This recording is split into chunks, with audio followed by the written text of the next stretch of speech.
తల్లిలాగాను పూజించమని చెప్పింది. ఆ తల్లిని మంగళసూత్రం కట్టిన తల్లి మాత్రమే నీ భార్య, ఇతర మాతృమూర్తులందరూ కూడా నీకు దేవతలతో సమానం అని చెప్పింది. మన ధర్మము ఇతరుల సొమ్ము మనకి మట్టితో సమానం అని చెప్పింది. ఇదే మన సనాతన ధర్మం. ఇది ప్రపంచంలో మనందరం కూడా ఇదే చెప్తుంది. స్వామి వివేకానంద అమెరికా వెళ్ళి ఇదే చెప్పారు. అక్కడ అమెరికా ఎందుకు వెళ్ళాడు? అక్కడ తన కాషాయ వస్త్రాలు చూపించడం. అమెరికా దేశం పుట్టి 500 సంవత్సరాలు అయింది. 500 సంవత్సరాల తర్వాత ప్రపంచమంతా కూడా క్రైస్తవంగా మార్చడం కోసం అన్ని దేశాల నుంచి ముల్లా మౌల్వీలందరినీ కూడా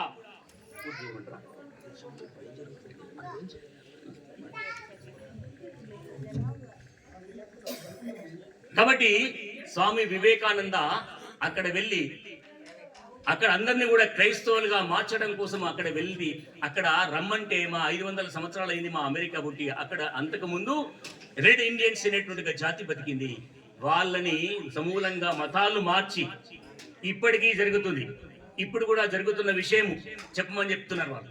అక్కడి నుంచి 500 సంవత్సరాల దగ్గర నుంచి కూడా వాళ్ళు ఈ ప్రపంచంలో క్రైస్తవాన్ని రుద్దడం కోసం, ఈ ప్రపంచాన్ని ఇస్లామయం చేయడం కోసము ఈ దేశంలో నిరంతరాయంగా వాళ్ళ ప్రయత్నాలన్నీ కూడా లవ్ జిహాద్ పేరుతో మన అమ్మాయిల్ని ఎత్తుకుపోవడము, మన అమ్మాయిల్ని లవ్ జిహాద్ ట్రాక్ లో ఆ విధంగా ఎత్తుకొని పోయి వాళ్ళు ఆ విధంగా తాయెత్తులు కట్టి సాఫ్ట్ డ్రింక్స్ లో ఆ విధంగా ఇది చేసి రకరకాల మాయోపాయాలు చేసి మాయ మాటలు చెప్పి మన తల్లులందరినీ కూడా ఎత్తుకొని పోతున్నారు. నేను ఒక మహానగరానికి వెళ్ళాను. అక్కడ ఉండే ఒక ప్రొఫెసర్ గారు బాధతో చెప్తున్నారు, ఈ మధ్యనే ఒక లవ్ జిహాదీ కేసు జరిగింది. వాళ్ళ ఇంటికి వెళ్ళాము. ఒక 15-20 మంది పెద్దలందరం కూడా కలిసి, ప్రొఫెసర్లము డాక్టర్లు అందరూ కూడా కలిసి, లాయర్లందరం కలిసి వెళ్ళిన తర్వాత ఆ అమ్మాయికి రామాయణ మహాభారతాల గురించి చెప్పాము. చెప్పిన తర్వాత ఏకగాటిగా ఏడుస్తుంది. తురకవాడి ఇంటికి వెళ్ళి బురకా వేసుకుంది. ఏడుస్తున్నావు ఎందుకమ్మా అని అడిగితే, మా అమ్మా నాన్న ఏనాడు రామాయణ మహాభారతంలో ఉన్న పాత్రల గురించి ఎప్పుడు చెప్పలేదు. రామాయణ మహాభారతాల కీర్తన జరుగుతుంది, లలిత సహస్రనామ కీర్తన మనము ప్రార్థన చేస్తున్నాం, మనం పారాయణం చేస్తున్నాం, హనుమాన్ చాలీసా పారాయణం చేస్తున్నాం, ఎన్నో రకాల పారాయణం చేస్తున్నాం. కానీ దాంట్లో ఉన్న విలువల గురించి, ఆ పాత్రల గురించి మన రాబోయే తరాలకు చెప్పట్లేదు మనం. కాబట్టి నా తల్లిదండ్రులు వేద పండితులే. మా అమ్మ మడి ఆచారంతో జీవిస్తున్నది 24 గంటలు. నా తండ్రి పలానా దేవాలయంలో పూజారి. కానీ ఏనాడు కూడా ఈ విషయాలు చెప్పలేదు. కాబట్టి ఇస్లాం మాత్రమే గొప్పదనుకొని 5 సార్లు నమాజ్ చేయాలని చెప్పేసి, ఖురాను చదవాలని చెప్పేసి నేను ఈ మతాన్ని స్వీకరించాను. అతన్ని కట్టుకొని ఇంటికి వచ్చాను. అంతకంటే శ్రేష్టమైనది మన రామాయణ మహాభారతాల గురించి మీరు చెప్పారు కాబట్టి నేను తిరిగి వస్తానని చెప్పేసి తిరిగి వచ్చిన ఆ తల్లి. కానీ ఇవాళటికి 1 కోటి మంది మన బాలికలు తల్లులందరూ కూడా ఆ విధంగా లవ్ జిహాద్ గురికి ఆ విధంగా దానికి గురైపోయి బలి అయిపోయారు. మన తల్లులందరూ కూడా బురకా వేసుకొని వాళ్ళ ఇళ్లలో ఊడిగము చేస్తూ ఆ విధంగా నరకాన్ని అనుభవిస్తున్నారు లవ్ జిహాద్ పేరుతో. మన ఇస్లామయం చేయడం కోసము, క్రైస్తవమయం చేయడం కోసము ఇలాంటి స్వామి శ్రద్ధానంద లాంటి వాళ్ళందరూ కూడా ఇవాళ విశ్వ హిందూ పరిషత్ పేరుతోటి, ధర్మ జాగరణ పేరుతోటి, రాష్ట్రీయ స్వయం సేవక సంఘం పేరుతోటి వల్ల మన దేశాన్ని రక్షించడం కోసము దేశంలో జరుగుతున్న ప్రయత్నాలు ఇవన్నీ కూడా మనము దాన్ని తెలుసుకోవాల్సిన అవసరం ఉంది. మరి స్వామి వివేకానంద అమెరికా వెళ్ళిన తర్వాత, నువ్వు నా దేశానికి మత ప్రచారం కోసం పంపిస్తున్నావు. నా దేశం ఎలాంటిది? చిమకు చక్కరేసేటవన్నీ, పమ్ముకు పాలు పోసేటవన్నీ, చెట్టు పుట్టకు మొక్కేటవన్నీ, రాయిరప్పకు మొక్కేటవన్నీ, మనిషిని ప్రేమించే గుణం నాకు ఉందిరా, బాంబులు పెట్టేడి గుణం నీకు ఉందిరా.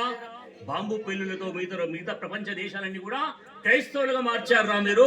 కింద కాళ్ళను కట్టేసి ఆ విధంగా మంటలు పెట్టి ఆ విధంగా తగలబెట్టారు. చర్మాన్ని కోసి అరికాలు దాకా చర్మాన్ని ఊడదీశారు. క్రైస్తవాన్ని స్వీకరించకపోతే, మీ యొక్క ఇస్లాంని స్వీకరించకపోతే, మతం మారకపోతే ఖడ్గంతో ఆ విధంగా ఆహుతి చేశారు, ముక్కలుగా నరికారు.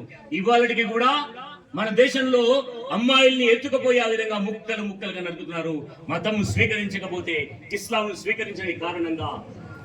కాబట్టి మీరు చేస్తున్నది నాగుల పంచమి, నాగుల చవితి నాడు నా కనులందరూ కూడా ఆ విధంగా పాలు వస్తారా నా దేశంలో? చీమకు చక్కెరేస్తారా నా దేశంలో? చీమలో పోచమ్మ తల్లిని, కుక్కలో మల్లన దేవుని ఈ విధంగా ముఖ్యమైన నాగ దేవతలు, నాగరాజుగా, నాగ దేవతగా ఆ విధంగా పాముకి పాలు వస్తూ గుడ్డు వేసి ఆ విధంగా పూజిస్తామురా నా దేశంలో. మేము పాములతో కోతులతో ఆడుకునే వాళ్ళము కాదురా అని అబద్ధాలు చెప్పారు అక్కడ. భారతీయులు హిందువులంటే వీళ్ళు కుక్కలతో, నక్కలతో, లేకపోతే పాములతో, కోతులతో ఆడుకునే వాళ్ళు. ఆడపిల్లలు పుడితే నదుల్లో, బావుల్లో ఆ విధంగా పడేసేటువంటి వాళ్ళకు మూర్ఖులని చెప్పేసి తప్పుడు ప్రచారం చేశారు పాశ్చాత్య దేశాలు, యూరోప్ ఖండంలో కూడా. నా దేశం అలాంటిది కాదురా, మాతృదేవో భవ. ఇక్కడ గమనించాలి మనం, మాతృపితృ అతిథి ఆచార్య మనం అంటాం కదా. మన ఋషులు మునులు ఎందుకు పెట్టారని? ఏడుకొండల వాడ దేవోభవ, ఆంజనేయ స్వామి దేవోభవ అని ఎందుకనలే? అమ్మలు, తల్లులు మన భారతదేశంలో భారత మాతకు ఉన్నట్టుగా సహనం ఏదైతే ఉందో మన తల్లులకు ఉన్నది. ఆ సహనం ఉన్నది కాబట్టి ఆ తల్లులకు మన భారతదేశంలో తల్లులకి ఏనాడు కూడా సెలవు లేదు.